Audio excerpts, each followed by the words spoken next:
What an awesome way to end that. It's like, fuck it. I don't know, his scream was just so good. By the way, how on earth did you find out where I was hiding? Luck. And a solid hunch. The village I grew up in was the dullest, gloomiest place ever. I hated it so much I became a sailor first chance I could get. But look at me now. If I could do it all again, I wouldn't abandon my home. I see. That's a rough time, man. You were unfortunately born in the incorrect generation, I guess. The generation of the Advent event.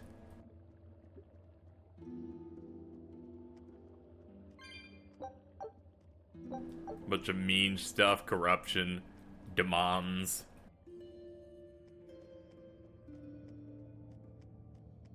Is this really how you want to play it? Listen, I'm being hunted too. It's only a matter of time. I can't afford sympathy. That brings us near the entrance, so let's head out. So far, decent little dungeon. I can definitely see that it does have the same old Tales type of thing, where it's not really a challenge in any way. It's kind of just, go over here, you'll have interactables. And again, it's what I expect from every Tales. There's something that I said that actually really bothered someone, and I think I've mentioned it in videos before. Tales as a series is the Assassin's Creed of JRPGs. In the fact that they come out every 1 or 2 years, you relatively know exactly what to expect just with new characters and a new world.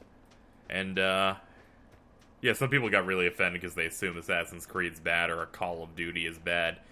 Quite the opposite. Those games are fine.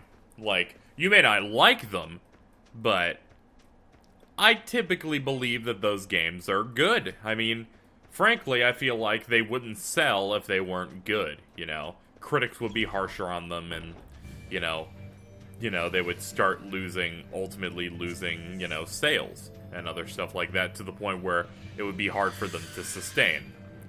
I say that while Call of Duty's on decline, but you kind of get what I'm saying here, right?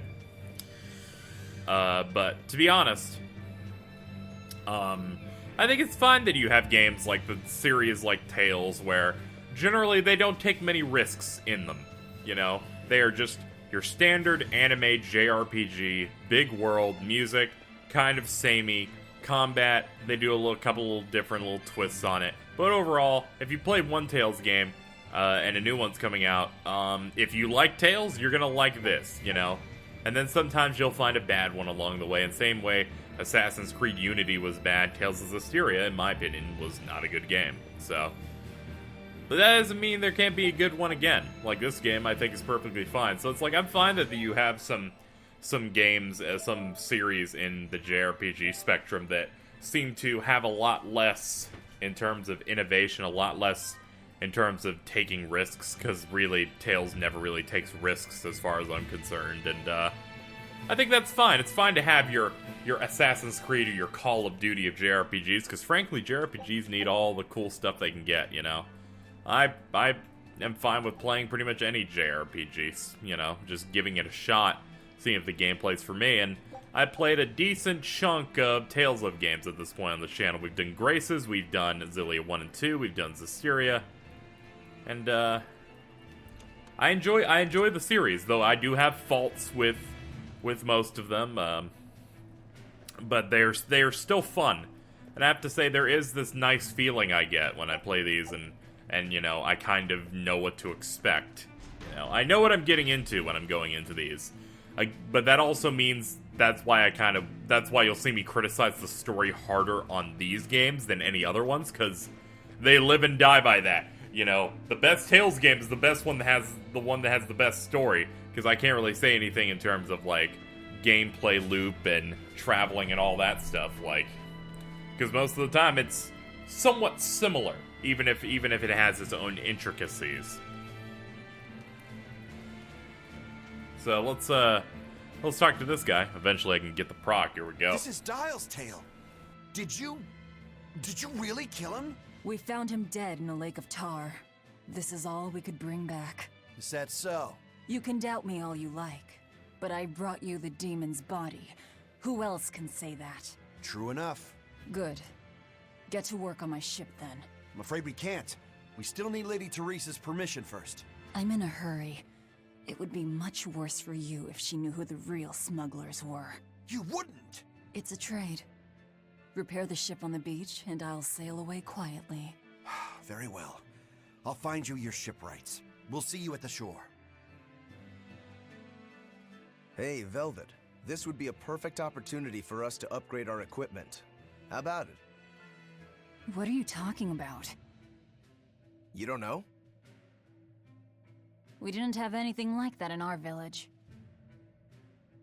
All the more reason, then. Come on, let's go. It better not be the Hysteria equipment system. Hey! You don't need to be so pushy. That's just how I am. Get used to it. Come on.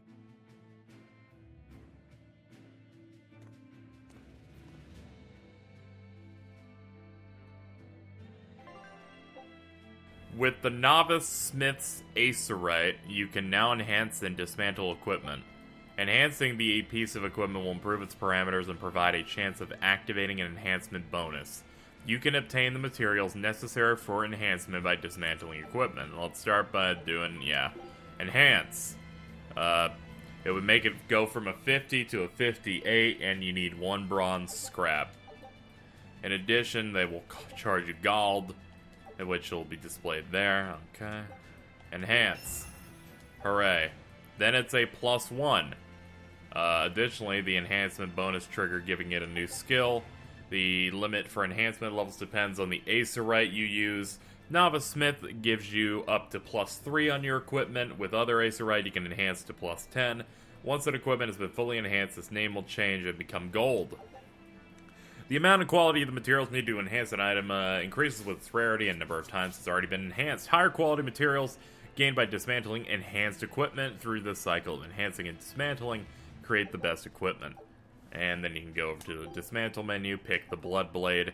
It'll then say you will receive 2 bronze scraps, an odorless fluid, and a coarse tempering powder. Now try dismantling the blood blade +1. Done. Materials you gain, and you can then use to enhance. And that's how it's done. Get it? I suppose. It seems like kind of a hassle. Maybe at first, sure. But once you get it down, it'll be second nature. You'll eventually learn how to maximize your personal strengths through wise upgrading and dismantling. It does seem useful. Right? If you plan to continue your crusade, upgrading may give you the edge you need. Of course, those who are inadequately prepared for battle probably won't end up on the winning side. That's certainly true enough. And hey, if it'll make me stronger, I'm sure I'll figure it out. If it'll help me take him down.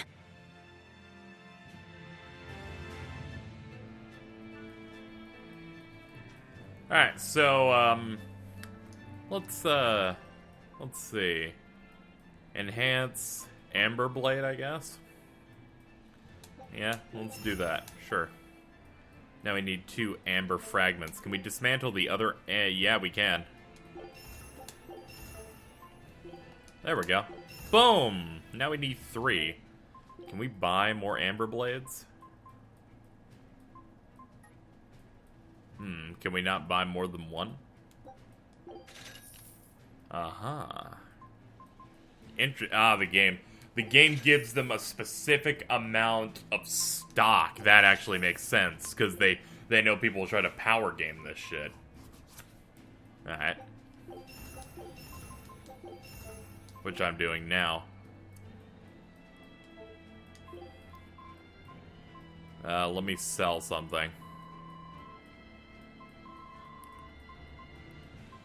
Fuck it, I'll sell these. I won't sell them again. Like, I'm doing this once. Because I want to put this at a +3. Alright, cool. Then your daggers, I can do that. Bronze scrap. Yeah, but I don't know what gives me bronze. Is there a place that would tell me that anywhere? I wonder. Oh yeah, these blood blades will do it for him. There we go. Okay, that works. Alright, so let's talk about equipment in this game. This is how you do equipment in a JRPG. You have additional effects you can do and a very simplistic but rewarding system that makes sense on how to upgrade shit. It's like, okay, as you do better, you can get pluses, you can dismantle other shit. That's good. Let's talk about fucking Tales of Zestiria. That thing had some weird fucking multiplication grid with like icons on it, and I don't know what the fuck that was. Like, it was awful. I'm sorry, or I'll leave you. There gets to be a point when you do this type of stuff where it just doesn't make sense. I'm gonna switch off this. It's for the good of the Let's Play that we just go back to our regular shit. But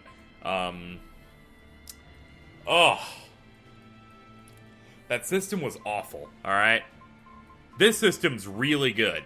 It seems, in my opinion, it feels like what a JRPG would take the Dark Souls equipment system of like, yo, you can go up to a +10 if you get certain rocks, and this involves you dismantling stuff to get the materials and other stuff.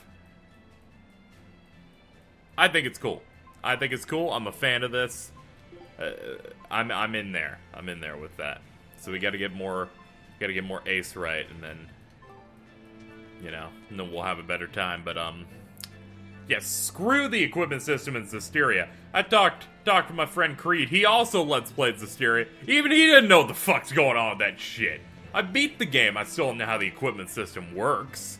What happened is I just fucking got lucky and found equipment that gave me a bunch of boosts and said, well, I'm not going to equip anything anymore. And sure, that was going to lead to me not being as strong, not doing as much damage, not doing anything well. We're lucky the snow has been white because the shit was too hard. Why is that lucky? Snow is always white. Wrong. In Helives, it isn't always. Depending on the direction of the wind and what the volcano is up to, volcanic ash can mix in with the snow and turn it gray. There's a volcano nearby? It's actually quite a ways up north, but it's the biggest volcano in all of Midgand. Mount Killerhouse, it's called. And that's where we mine our flamestone. Actually, it's the only place you can mine the stuff. Mount Killerhouse. It's got a nice ring to it. You ever seen a volcano, Velvet? No, and I'm not interested. But yeah, the equipment system in Zestiria took multiple skits where they would have to explain it. And if you have to do that for your system, you're having a problem. This one, they explained it through one tutorial menu, and it immediately clicked with me of, oh, let me just buy a bunch of trash, dismantle it, use it to make stuff, and as it gets better, get better trash, dismantle it to make better shit. That's simple, to the point, makes sense, and I like it. So, hats off to them for they're fixing a good few problems that Zestiria had. Zestiria had the thing where the battles in that would be within specific area, like you would be in the area for battle transitions. So if you'd enter a battle right here, you would be fighting in this area. Whereas now they're doing the standard way they would do, which is you battle here, you are now in this place with the same floor texture and the same locale, but it's more made as an arena. Star Ocean 5 did the same thing, because they tried to do seamless, like, entering the battles there. And I feel like both games ran into an issue where sometimes the camera and the general geometry would be your enemy. Maybe, but that's only half of our problem. Without a proper crew, we'll wind up shipwrecked again. We don't have time to find one, and we can't hire a ship without permission. We'll just have to do what we can. But we've seen where my sailing skills get us. I'm not forcing you to come. I'll do it alone if I have to. I wonder if there are any free sailors around. Well, for now, we gotta head to the grounded ship. We'll eventually find ourselves a boatman. Or boat lass. But yeah, I'm a big fan of the equipment in this. I feel like they did a good job of making something simple, interesting and something that has enough depth to make you, like, to make it not a mind-numbing experience. Yeah. I find it's important to give a game praise where it's due. Especially because my thing is I always have this worry when I'm recording certain stuff, especially when I'm having issues with a game where people will basically get. I don't like when people get super pissed off. You know, I don't want to piss anyone off because I'm being overly negative about a game. So I feel like it's important that if on the off chance the game, you know, has issues, I give a good balance of praise and burns, you know, praise and criticism. There's nothing I can really criticize about this game so far. It's not doing anything that is making me disagree with it. If I was to talk about my biggest issues with the Tales of series, the top ones are Xillia 2's story being bad. When they introduce a lot of themes of genocide in that game, but do nothing with it and effectively undermines all of the characters. And that's a big issue I have with it. And Zestiria, where just the bad guys don't feel like they do anything in that,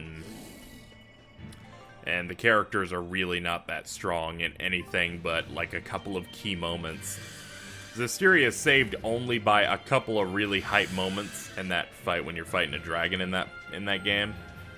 I've watched clips of Tales of Zestiria: The Cross. If you don't know what that is, we actually have to head back this way. My bad. You haven't seen Tales of Zestiria: The Cross. It's an anime. They made an anime for Zestiria, and from the very first episode of it, it's already clear that it's better than the game because it's just adding so much and it's adapting the stuff so much better. You know. They also put in ties to Tales of Berseria because, you know, from their business, they gotta sell the new thing. Which I have to wonder how that pans out.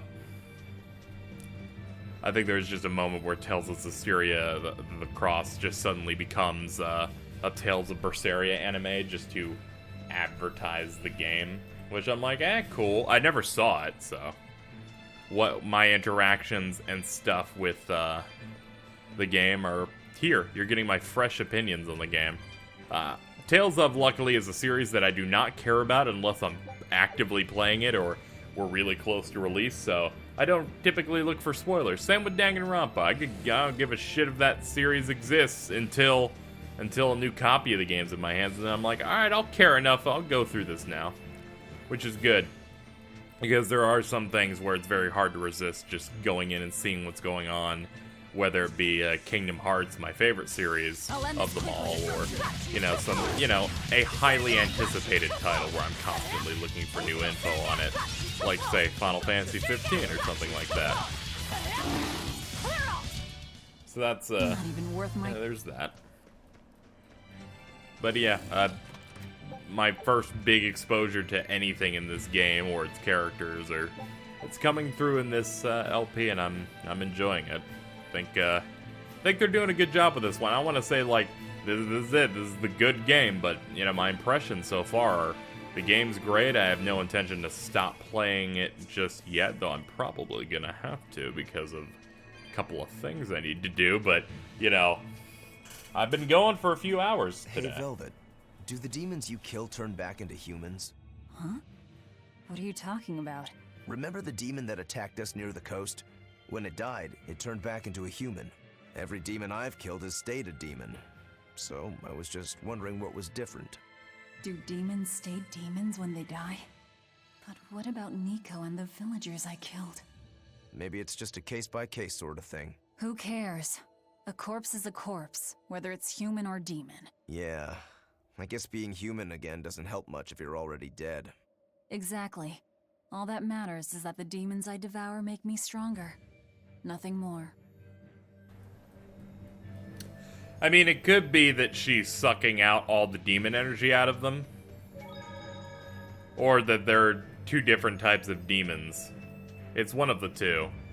Like, she sucks out the energy from the humans that have turned to demons, or the demons that turn to humans are the humans that became demons initially. And there are just straight up other demons that are just purebred demons. It's like the difference between there being two types of Heartless in Kingdom Hearts. There's the purebloods that are just pure, like, dark energy. And then there are the ones with the Heartless logo on them, which, you know, are mass-produced from hearts and stuff. She's hopeless. Her keel's busted. It'd be faster to build a new ship. Hercule? You could say she's like a man with a broken back. And how in blazes did you end up running aground here? I wouldn't think it possible. If you can't help, that's enough. Go back to town. What now? Do we try to find a new ship? I can't think of anything else. I just hope we have time.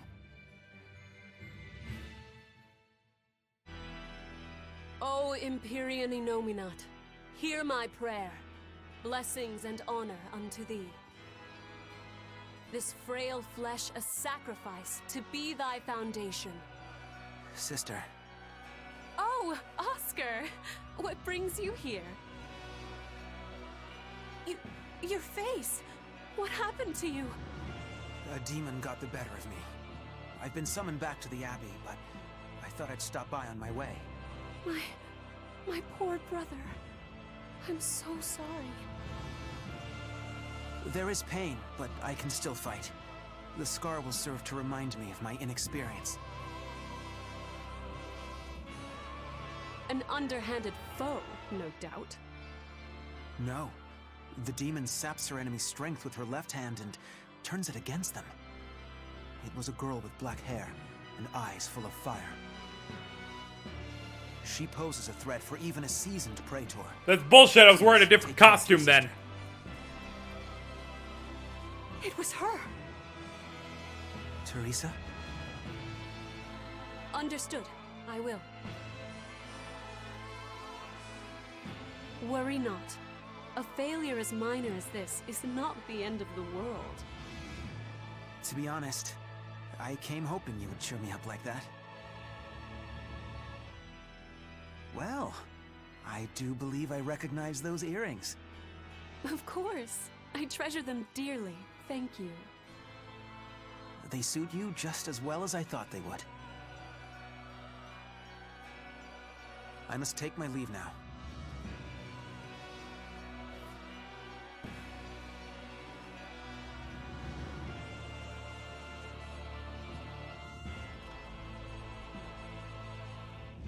Lady Teresa, we've captured a stowaway. I wasn't stowing away, you twit! I merely boarded without permission!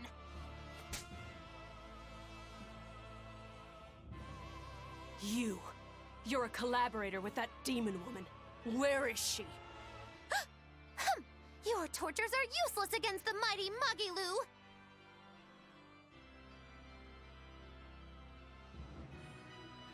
Because I'll spill my guts just fine without him. She's so good. She's like, fuck it. I'll tell you. I'll do it, man. I don't care. That's the proper way to do things. Sometimes you gotta be a fucking rat, man. There was word from the Abbey. They're holding a public execution for a witch who tried to draw demons into the city. Is that so? Sounds like a real nasty character. I'd stay away from the city if I were you. It's a common tactic for Lady Teresa. Threaten one criminal to draw out their allies. Are you saying I'm a criminal? Pot calling the kettle black, isn't it? That's Boom. why I'm warning you. Lady Teresa's top class, even among exorcist praetors. I wouldn't think badly of you if you fled. A witch? It has to be Magilu, huh? It looks like the Abbey is onto us. We'd best assume they've already found the tunnel. No sense trying to buy a ship now. Then don't buy one. Steal it. Steal a ship from Helavis. Just the two of us. We have at least one other on our side. Dial? He said he can navigate. If he joins forces with us, all the better. That could be. But what happens to Magilu? I suppose that's up to the Abbey. Alright, Let's head to Dial's slink cave. in. Sorry, Magilu. Rest in peace. Oh shit, I was half paying attention. I completely spaced out. Let's go to fucking Dial's cave. Yo, Dial, what's up? Hey, I'm a lizard. Question. To divert from my own idiocy. Do you think that you think it'd grow back? You know what I'm talking about. You really go all out, don't you? What do you mean? Look, you're using Dial, threatening the guild, abandoning Magilu. You see? I'm not abandoning her. She can take care of herself. Nothing stops you, does it? There's a lot I don't understand about Magulu, but I know she won't be killed so easily. Besides, I'm sure she's already told the Abbey everything she knows about us. You're probably right. That means we need an ace up our sleeve, like a demon they believe to be dead. All right. One last good sharpening and I'll call this blade done. Do your blades need sharpening too? I'd be happy to take care of it for you if you want. No thanks. I was taught never to leave my lifeline in the hands of another. Sure. Sounds like you found a good teacher. I want to kill him! I don't care if it's me who does it, as long as you're keeping them well maintained. Just in case you don't already know, after you sharpen your blades, you should rub them with clove oil and wipe them down with wool. Yeah, I know. I was taught that too. By the man who killed my brother. Yeah. I forget his name, though. I don't know who he is. He can't be that bad.